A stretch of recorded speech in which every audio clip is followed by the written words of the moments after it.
Bien, on va passer aujourd'hui à la suite de notre cours de dynamique des fluides incompressibles, c'est-à-dire l'équation de Bernoulli, et on va voir quelques applications de l'équation de Bernoulli. Je vous rappelle l'équation de Bernoulli en termes de pression, c'est cette équation. Donc la pression, P plus rho H plus rho V carré sur 2 égale à une constante, et que cette somme totale, cette constante, je vais l'appeler la pression totale. Si je vais appliquer pour des points situés sur la même hauteur, on aura, donc je vais éliminer la hauteur, donc on obtient P plus rho V carré sur 2 égale justement à cette pression totale. Le premier terme, c'est la pression statique. Le deuxième terme, c'est la pression dynamique. Et la somme des deux, je vais l'appeler la pression totale.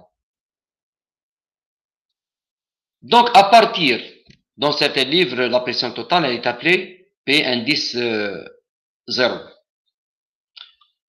Si je peux, donc je vais tirer la vitesse de cette équation et je vais obtenir la vitesse égale à 2 fois la différence de pression, P total moins P statique sur le ρ de votre écoulement. Donc, si on peut mesurer ces deux pressions, on peut calculer la vitesse. Donc, on va commencer par la première pression, qui est la pression statique. C'est ce premier terme, qui est appelé en général, c'est la pression thermodynamique, qu'on appelle communément, c'est la pression statique. Donc, c'est la pression qui doit être mesurée par un instrument se déplaçant avec l'écoulement, c'est-à-dire en restant statique relativement à l'écoulement, ce qui est impossible. Donc, comment faire justement pour mesurer expérimentalement cette pression? On doit utiliser justement un orifice dans la paroi, cet orifice qui est placé dans cette section où vous avez les lignes de courant uniformes, vous avez un écoulement uniforme, puisqu'il s'agit dans l'équation de Bernoulli d'un écoulement non visqueux, donc le profil il est uniforme. Donc si vous faites l'axe de votre orifice normalement aux lignes de courant qui sont uniformes, là vous pouvez dire que la pression en ce point 1, elle est égale à la pression quelque part ici P. Et de là vous pouvez relier votre orifice. D'accord? Cet orifice, vous pouvez le relier directement à un manomètre et vous pouvez mesurer la pression statique dans ce point. Donc, je peux utiliser justement deux applications directes. Par exemple, pour ce cas où j'ai carrément mon orifice qui est là, il est perpendiculaire, normal A au sens de l'écoulement, d'accord? Je vais le relié ici par un manomètre, ou bien c'est directement, voilà un manomètre. Il va vous indiquer directement la pression statique de votre écoulement. Ça, c'est une mesure par des orifices directement placés sur la conduite. C'est le cas non intrusif, c'est-à-dire il n'y a pas une intrusion dans ce schéma. Et là, on l'applique directement dans les manipulations, dans les TP, où vous avez votre machine qui est fixe. D'accord? Là, vous pouvez directement, si vous voulez mesurer votre pression sur l'axe de votre conduite, directement vous appliquez la statique, parce que les lignes de courant qui sont ici, c'est des lignes qui sont uniformes. Il n'y a pas un mouvement relatif entre les différentes lignes de courant, c'est-à-dire toutes les lignes se déplacent ensemble. Donc vous pouvez considérer qu'il y a une statique quelque part, une statique entre les différentes lignes de courant, et vous pouvez appliquer directement la statique ici, c'est-à-dire P1 égale à P4 qui est la pression atmosphérique plus ρ H. On peut appliquer directement. Nous avons aussi la mesure par intrusive maintenant, c'est par sonde. Et vous remarquez ici que vous avez cette sonde où les orifices sont normaux au sens de l'écoulement, c'est des orifices qui sont normaux, et l'air ou bien l'écoulement va entrer dans ces orifices et va être relié directement à un manomètre qui va vous donner directement votre pression statique. Les capteurs ou bien les sondes de pression statique sont commercialisés sous plusieurs formes. Là, on voit plusieurs formes de ces sondes. Ça dépend le constructeur, bien sûr. C'est des sondes qui sont de l'ordre de quelques millimètres. C'est normal pour ne pas perturber l'écoulement et pour pouvoir appliquer l'équation de Bernoulli. Donc, vous avez des sondes où vous avez toujours des orifices qui sont perpendiculaires au sens de l'écoulement, normal. Et là, ça dépend du constructeur. Vous avez deux ou bien plusieurs, d'accord, plusieurs orifices qui sont répartis sur tout le diamètre. Parce que l'écoulement, il est carrément, le tube du coron, il est tridimensionnel. D'accord? Et n'oubliez pas que votre sonde doit être dirigé directement en face de l'écoulement. C'est-à-dire, on ne peut pas tolérer un décalage d'angle, que ce soit dans ce plan ou bien dans ce plan. C'est-à-dire que votre sonde doit être exactement dirigée vers votre écoulement, en face directe de votre écoulement. Maintenant, on va introduire cette notion de point d'arrêt qui va nous aider pour mesurer la pression totale. Donc, si vous avez un obstacle comme ça, et d'après l'étude de la cinématique, nous avons vu que ces obstacles génèrent plusieurs sur leur bord d'attaque. Voilà, c'est le bord, ce qu'on appelle le bord d'attaque, un ou plusieurs points d'arrêt. Le point A que vous voyez ici, c'est un point d'arrêt parce que la ligne de courant qui est là, elle va s'arrêter. D'accord? Elle va rencontrer un obstacle, donc elle va s'arrêter. Ce point, on va l'appeler un point d'arrêt. Un point d'arrêt, c'est-à-dire la vitesse, elle est nulle. Donc VA égale à 0. D'accord? Donc, on va profiter de ce résultat et on va appliquer Bernoulli entre ce point A, justement, le point d'arrêt, et un autre point qui est là. On a loin en amont où vous avez la vitesse U l'infini qu'on veut calculer. Bien. Je vais appliquer Bernoulli donc entre ce point infini et ce point A, situé sur la même ligne de courant, d'accord? La même hauteur, donc je vais éliminer les hauteurs, d'accord?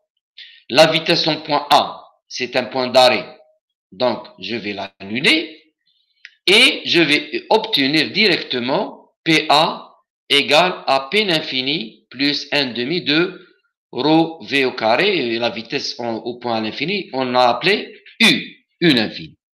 Donc vous remarquez qu'on a obtenu P l'infini, d'accord, la pression en amont, plus la vitesse de l'écoulement en amont, égale à la pression A, qui est une pression d'arrêt, justement. Le point A, c'est un point d'arrêt, donc c'est une pression d'arrêt. D'accord? Appelée aussi pression de stagnation. D'accord? Donc PA, c'est une pression d'arrêt. Bien. Mais qu'est-ce que vous remarquez? Vous remarquez que la pression d'arrêt, elle est égale à la somme des deux pressions qui ne sont que la pression totale. Donc on a défini que cette pression statique plus la pression dynamique, la somme des deux, c'est une pression totale. D'accord? Donc la pression d'arrêt est égale à la pression totale. Et donc, si je peux mesurer cette pression d'arrêt, c'est-à-dire la pression totale, la pression statique étant déjà mesurée, d'accord? Donc, je peux calculer facilement, je peux accéder directement à mon équation qui est là, d'accord?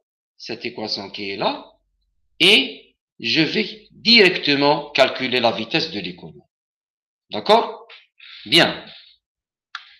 Donc, par définition, bien sûr, la pression d'arrêt, elle est obtenue en décélérant un écoulement vers une vitesse nulle par un processus sans frottement. C'est la théorie. Donc, on a trouvé ce résultat très important, c'est que la pression d'arrêt, c'est une pression totale. Donc, je vais profiter, je vais mesurer la pression d'arrêt au point d'arrêt, d'accord? Et je vais la remplacer par la pression totale pour tirer directement, justement, la vitesse de mon écoulement. Donc, comment je vais faire expérimentalement pour mesurer la pression d'arrêt ou bien appelée aussi la pression totale? Je vais insérer un tube que vous voyez ici à droite en face de l'écoulement. D'accord? Ce tube qui est là et qui mesure la pression d'arrêt, on l'appelle le tube de Pitot. D'accord? Donc le tube de Pitot, c'est un tube qui est en face de l'écoulement, ouvert en face de l'écoulement, et qui va mesurer justement la pression d'arrêt. Comment il va mesurer la pression d'arrêt? Donc, lorsqu'on va insérer ce tube, donc automatiquement l'écoulement va monter ici. D'accord?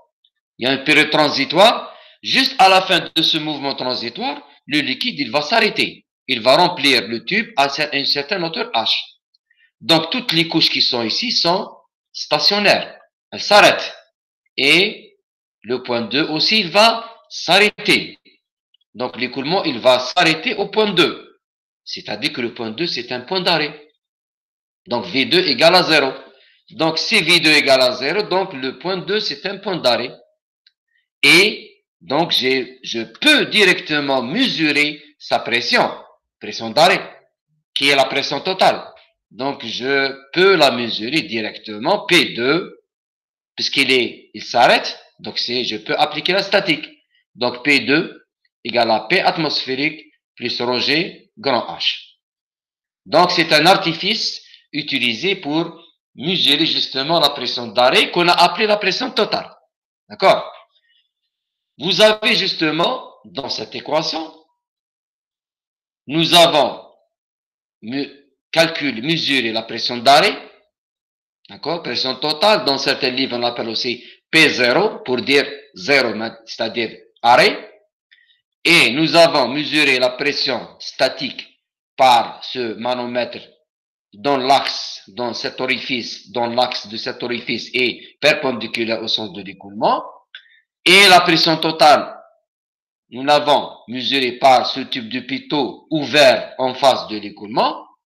Donc, si vous avez ces deux prises de pression, d'accord, que c'est des cas non intrusifs, bien sûr, comme ça, c'est un tube en face de l'écoulement, il va vous donner la pression d'arrêt P0, et cet orifice, il va vous donner la pression statique P, et vous pouvez directement calculer votre vitesse de votre écoulement, cette vitesse de l'écoulement. Vous avez aussi la mesure par une sonde intrusive. C'est une sonde, c'est un tube qu'on appelle le tube de Pitot statique. Donc la mesure simultanée des pressions statiques et d'arrêt, elle se fait aussi par une sonde qu'on appelle tube de Pitot statique. Remarquez, tube de Pitot statique, c'est-à-dire le tube de Pitot, il mesure total, et statique, c'est la pression statique. Les deux à la fois. D'accord? Vous avez un tube comme ça, vous avez les deux prises. Vous avez une prise 2 qui est une prise totale, ou bien d'arrêt, d'accord? Et vous avez la prise normale à l'écoulement, qui est la prise statique. La prise 1, elle va aller directement à 4, vers le manomètre, et la prise 2, elle va carrément partir vers 3, à notre manomètre. Et on va lire justement la différence de hauteur dans le manomètre. D'accord? Nous avons ici deux prises, donc on peut les relier par un manomètre différentiel. D'accord? Ou bien par deux manomètres et on lit directement les différences de pression. On va voir par la suite comment. Vous avez aussi cette sonde qui est là, c'est la même pratiquement. Vous avez l'écoulement, vous avez cette prise de pression en face, un trou en face, ouvert. Il va directement vous donner la pression d'arrêt. Et celui-là, c'est des prises statiques, elles vont directement vers le manomètre qui va donner la pression statique. Donc, quel est justement le principe de tube de Pitot statique? Donc, voilà, c'est un tube de quelques dixièmes, de quelques millimètres. Attention, c'est quelques millimètres. D'accord? Donc, je vais justement appliquer toutes les équations pour pouvoir tirer mon résultat final. Donc, remarquez en rouge les lignes de courant. D'accord? Voilà les lignes de courant. Voilà une deuxième ligne de courant. Donc, entre le point O et O', l'écoulement est supposé uniforme. Donc, la vitesse elle est égale à U. Partout, elle est égale à grand U. C'est la vitesse que je veux calculer. En plus, les lignes de courant étant supposées rectilignes et parallèles, d'accord? La hauteur n'est pas vraiment importante, ce qui fait la pression qui est là, PO, elle est égale à la pression O'. Pour les mêmes raisons, la pression en B, dans la prise de pression qui est là, la prise de pression statique, elle est égale à B'. Donc, pression en B égale pression en B'. Et les deux prises, vous remarquez, elles sont reliées à 2 manomètres dont on va lire la différence d'auteur mesurée qui est delta H. Le premier A, il va vous donner la pression en A, pression d'arrêt. Le second manomètre qui est là, il va vous donner la pression en B. Donc, directement, PA moins PB, c'est ρg fois delta H. J'ai appliqué carrément la statique. Donc, j'ai la différence de pression entre les deux points, entre les deux prises. D'accord? Je vais maintenant appliquer l'équation de Bernoulli dans les lignes de courant. Je vais appliquer l'équation de Bernoulli entre le point O et le point d'arrêt. Donc, c'est cette ligne qui est là. Donc, même hauteur. La vitesse qui est là, c'est une vitesse d'arrêt. Donc, je vais l'éliminer et je vais obtenir carrément PO plus 1 demi de rho U carré, c'est l'écoulement, la vitesse de l'écoulement, égale à la pression d'arrêt.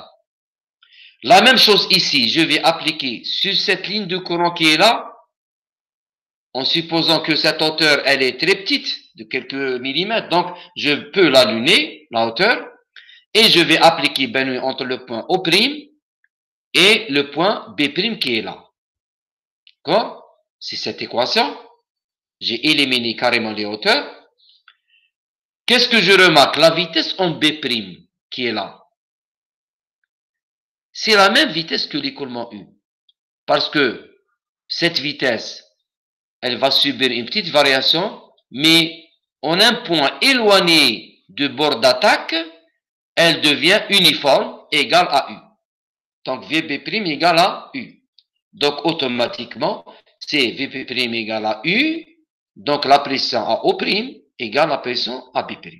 Donc, la pression qui est là égale à la pression qui est là. Et d'après les résultats précédents, on peut dire que la pression au O égale la pression en B. Pour pouvoir justement remplacer dans cette équation et tirer directement la vitesse de mon écoulement qui est égale à PA moins PB, elle est égale à ρg delta H. Donc, j'ai pu tirer directement la vitesse de l'écoulement par cette équation très simple qui est 2G delta H. Bien sûr, dans ce cas particulier. D'accord? Donc, U, c'est directement 2G delta H dans ce cas particulier. Bien. Les différents types de sondes, type de piétostatique, appelés aussi sondes de Prandtl, dans le commerce, dans les applications, il y a plusieurs types comme ça. Vous remarquez ici le trou, l'orifice qui vous donne la pression d'arrêt et les orifices latéraux qui vous donnent les pressions statiques. C'est là aussi, on peut remarquer ces points, ces orifices, d'accord? Et vous remarquez aussi les deux prises, ici, les deux prises qui vont être reliées au manomètre. Que ce soit un manomètre différentiel ou bien deux manomètres simples. L'essentiel, il faut lire justement le delta H et vous aurez votre résultat. La seule remarque, c'est que lorsque vous allez utiliser un manomètre différentiel, donc le fluide manométrique qui est dedans, c'est par exemple le mercure, donc il faut faire attention à votre delta H. Donc delta H, c'est ρ mercure fois GH. Et vous remplacez directement dans l'expression. Là aussi, on remarque les deux prises de sortie. Voilà, les deux prises. Et les orifices de prise de pression, que ce soit les orifices latéraux ou bien les orifices en face de l'écoulement, c'est-à-dire ces trous qui sont là. Voilà, c'est cette première application de l'équation de Bernoulli. Nous avons aussi d'autres applications. Par exemple, le cas de la loi de Torricelli. Torricelli, c'est le vidange d'un réservoir. Donc, vous avez un grand réservoir ouvert à l'atmosphère et vous avez quelque part à une certaine hauteur, vous avez une sortie à l'atmosphère aussi. Donc, vous allez appliquer Bernoulli entre ce point, d'accord, voilà la ligne de courant, entre le départ de la ligne de courant et l'arrivée. Donc, le départ et l'arrivée. Toujours, on commence par l'indice de départ 1. Donc, P1 plus rho Z1, ainsi de suite. Donc, je vais simplifier les pressions atmosphériques étant des pressions P1, P2 étant des pressions atmosphériques. Donc, je peux les éliminer et je tire directement la vitesse du G, d'accord, V2, qui est égale à racine de GH. C'est-à-dire que cette vitesse qui est là dépend de cette hauteur. Si vous voulez augmenter votre vitesse, vous devez augmenter la hauteur. Si vous voulez augmenter le débit de ce dispositif, il faut augmenter la vitesse et la section de sortie. C'est clair. D'accord? Et pourquoi on essaie toujours d'augmenter cette vitesse? C'est pour avoir une distance, c'est-à-dire une très grande distance de l'impact de votre jet. D'accord? Bien, ça, on l'a vu dans le cours de physique simple. D'accord? Autre application maintenant, c'est la mesure du débit. Ce qu'on appelle l'instrument de Venturi, le venturimètre. Le venturimètre, c'est une conduite convergente et divergente. L'entrée, elle est connectée à l'endroit où vous voulez mesurer la vitesse et calculer le débit. Donc, c'est cet endroit. Donc, on va prendre ce conduit convergent-divergent, on va l'installer à la sortie de votre machine pour pouvoir mesurer la vitesse. D'accord? Ensuite, il y a une section qui est là, convergente. Il va converger vers une section minimale qu'on va appeler le col. D'accord? Ensuite, il va revenir à la section initiale. D'accord? Donc, l'application de l'équation de conservation du débit entre la section de mesure, qui est la section d'entrée, d'accord, et la section minimale, col, ce sont les deux sections qui nous intéressent. La section 3 n'a pas vraiment d'intérêt, sauf pour certaines TP ou bien certaines applications. D'accord? Donc, je peux exprimer, si j'applique la conservation du débit entre la section A et cette section de col, on peut exprimer les vitesses en fonction des sections. Et les sections sont données, bien sûr, les diamètres sont donnés. Deuxième remarque, si vous appliquez la loi de la statique dans ces manomètres, vous pouvez exprimer la pression qui est là, d'accord, PA, c'est la pression atmosphérique en A', plus rongé cette hauteur. Et aussi la pression ici, d'accord? Vous pouvez carrément exprimer BP en fonction de cette pression BP' et la hauteur. Et je peux exprimer par la suite la différence de pression PA moins PB en fonction de la différence de hauteur entre le point A' et le point B'. Les pressions B' et PA' étant des pressions atmosphériques, donc elles vont être annulées. Elles vont s'annuler. Donc il me reste carrément PA moins PB, c'est ρg moins la différence de hauteur. D'accord? Bien. En plus, si je vais appliquer l'équation de Bernoulli maintenant entre le point A et B situés sur la même ligne de courant, d'accord, et la même hauteur, ça va me donner la différence de pression justement PA moins PB, laquelle je l'ai déjà calculée par la statique. D'accord? Donc je vais appliquer Bernoulli, d'accord? Et je vais remplacer carrément, je vais tirer carrément la hauteur, d'accord, en fonction des différences de vitesse, et je vais mélanger toutes les équations pour tirer directement la vitesse de là. Là, j'ai la vitesse VA que je veux calculer, je peux le VB, ici, je peux la remplacer en fonction de VA. Cette hauteur, je l'ai déjà, d'accord? Donc, il suffit de lire cette hauteur, d'accord? Dans ce dispositif, il va vous donner sa différence de hauteur entre ces deux points. Donc, il suffit de lire cette hauteur et toutes les autres, si c'est des données, d'accord? Et vous pouvez tirer et la vitesse, d'accord, qui est là, et le débit qui est là. D'accord?